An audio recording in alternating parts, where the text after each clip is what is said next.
Have you ever been fact-checked by Facebook and PolitiFact? I have. The fact check was an obviously politically motivated and successful attempt to suppress a perfectly valid point I made. And now the media just can't understand why we won't trust a government-run disinformation board.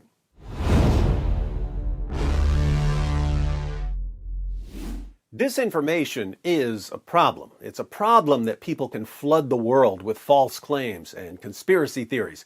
It's a problem that foreign nations can program bots to spread viral nonsense in order to destabilize your country. This is a legitimate problem. But what do you do about the problem?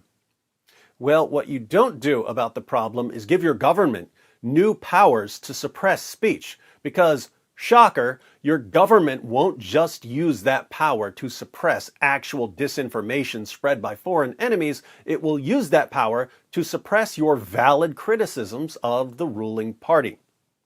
I would like to live in a world where people trusted their governments and the media because politicians and journalists were trustworthy. Unfortunately, we don't live in that world. We live in a world where just about anyone with the slightest bit of influence will use that influence to manipulate people. But there is a positive side to not trusting the government or the media. The positive side is that when the government establishes a new disinformation governance board and journalists cheer for the new board, critics will heckle these Orwellian goose-steppers into retreating, naked and defeated, back to the safe spaces they crawled out of.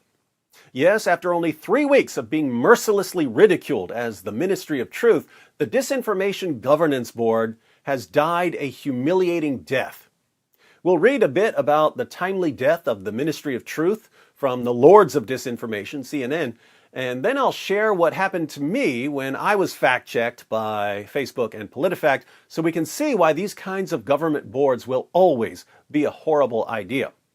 But first, if you're concerned about internet security in an age of online manipulation, and you're either stupid or insane if you aren't, one of the most basic, fundamental, simplest things you can do to protect yourself is to get a subscription to Atlas VPN. Like it or not, there are people and companies who are constantly trying to steal your data, your personal information, your passwords. There are companies that are tracking what you do online so they can sell that information to the highest bidder. When you go online, you need a VPN, a virtual private network. So click on the link in the description box and get a subscription to Atlas VPN. Atlas VPN is the best VPN deal on the market, developed by top cybersecurity experts and IT engineers that sends all of your internet traffic through an encryption tunnel. It hides your IP address even if you're using public Wi-Fi. It blocks malicious links, ads, and trackers. It monitors data breaches and warns you if your personal information or passwords have been compromised. Some of you may be disturbed by the analogy I keep using, but sometimes analogies are supposed to be disturbing. I really mean it when I say using the internet without a VPN is like going to a $10 prostitute without a condom. If you don't like the analogy, don't blame me. Blame the internet for being so incredibly disgusting and dangerous, and, not to mention, immoral.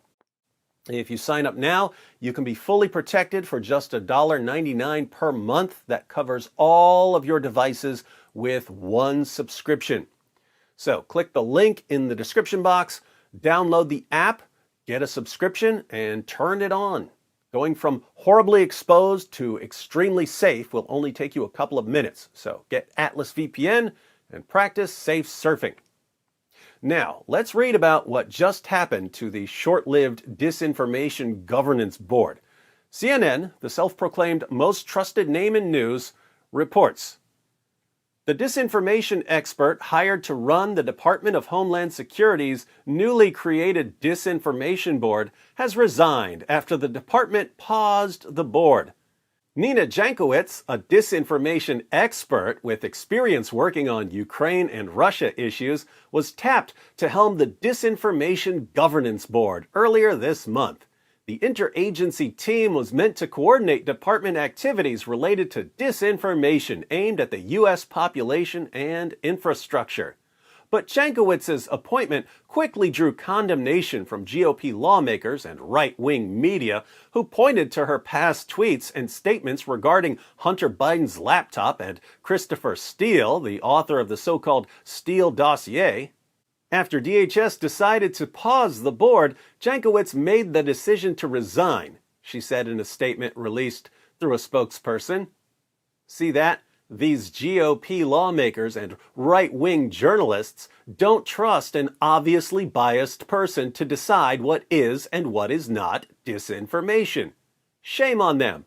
I mean, progressives would definitely trust a bunch of conservatives to decide what is and what is not disinformation, wouldn't they? After 6 years dedicated to the study of disinformation and best practices in responding to it, I joined the Department of Homeland Security to be the executive director of the Disinformation Governance Board with the intention of supporting the department's important work addressing disinformation that affects the homeland, she said. With the board's work paused and its future uncertain, I have decided to leave DHS to return to my work in the public sphere. It is deeply disappointing that mischaracterizations of the board became a distraction from the department's vital work, and indeed, along with recent events globally and nationally, embodies why it is necessary.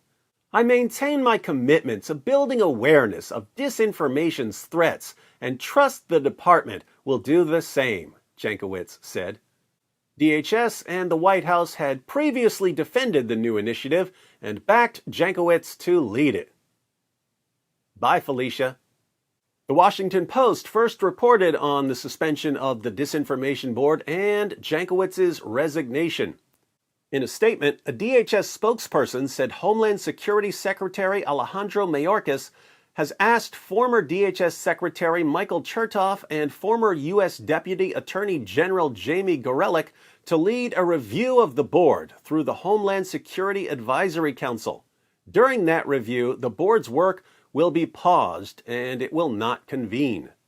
The board has been grossly and intentionally mischaracterized. It was never about censorship or policing speech in any manner. It was designed to ensure we fulfill our mission to protect the homeland while protecting core constitutional rights, the spokesperson said.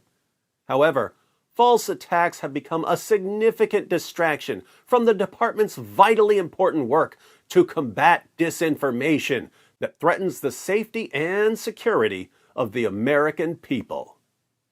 In the words of John Bender, BOOHOO. So, they wouldn't be policing speech in any manner. Instead, they would be combating disinformation. And how would you combat disinformation exactly?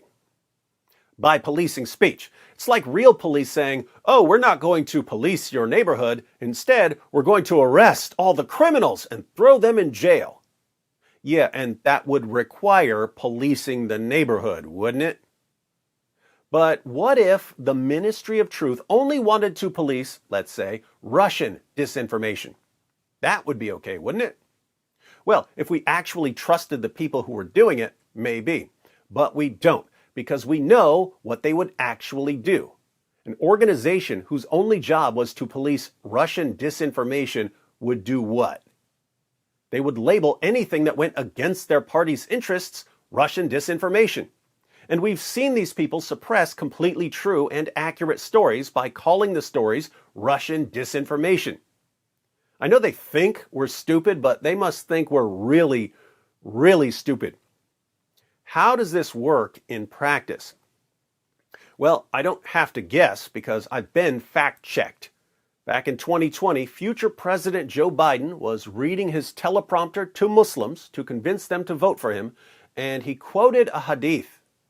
Hadith from the Prophet Muhammad instructs, whomever among you sees a wrong, let him change it with his hand.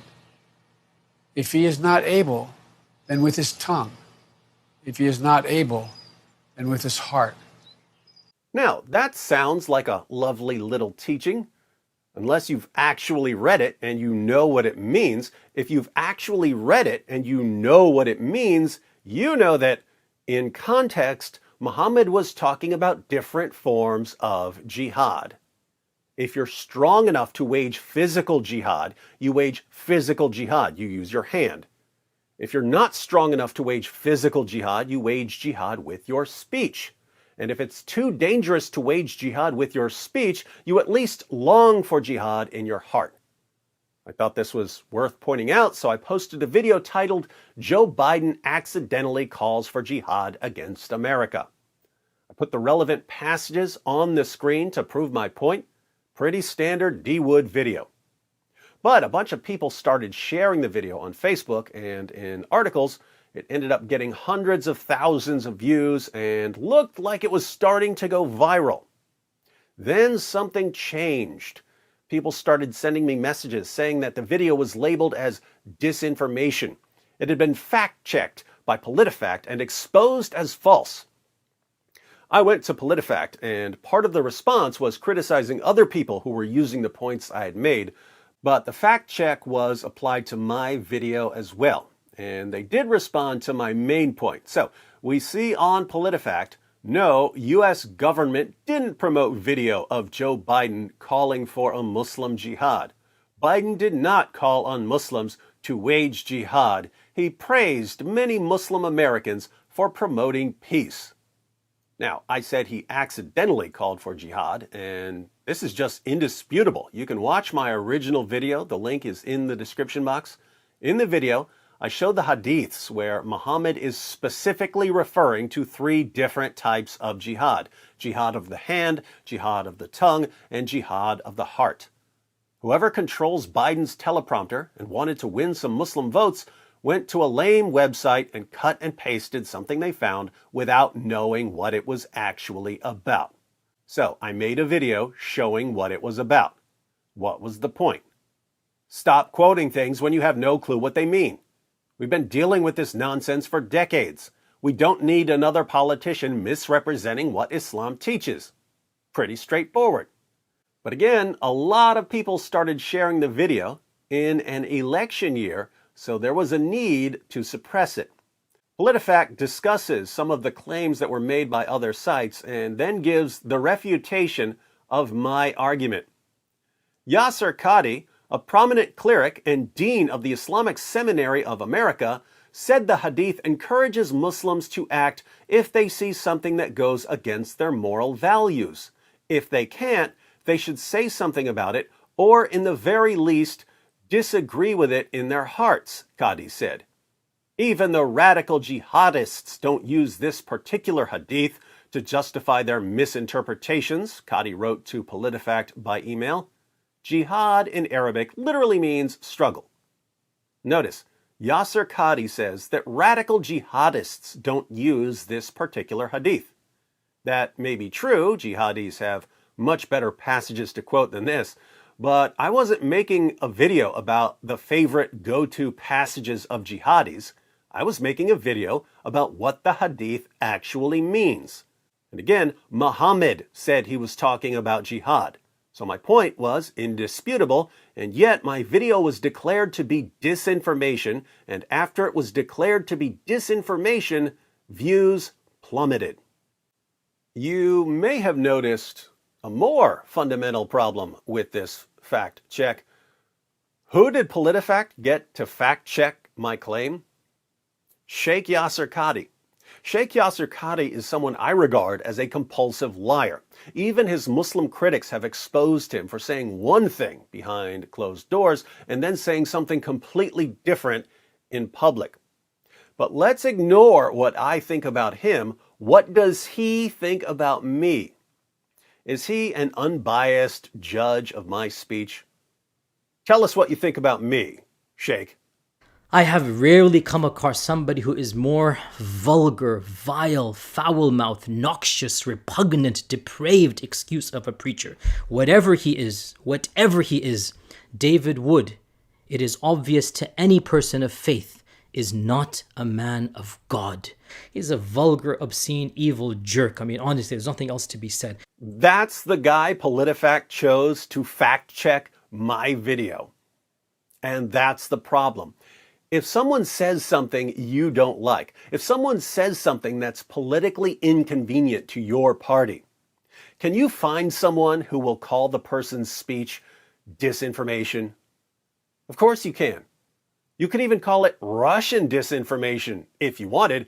We think that David was told to say that by Vladimir Putin. Can you think of anything that your opponent could say that you couldn't dismiss by calling it Russian disinformation? I can't. So here's what everyone should realize. Disinformation is a problem. But politicians and journalists and social media platforms having the power to ban speech with a wave of a disinformation wand is an even bigger problem. The way you would deal with disinformation is by exposing and refuting it, and hopefully by encouraging people not to gullibly believe everything they see on the internet. But it's also important to understand that there just isn't a perfect solution here. We don't live in some ideal world where only true statements are uttered and only true statements are believed. We live in a messed up world full of messed up people. So beware of politicians pointing to a problem and proposing their solution when their solution would be worse than the problem.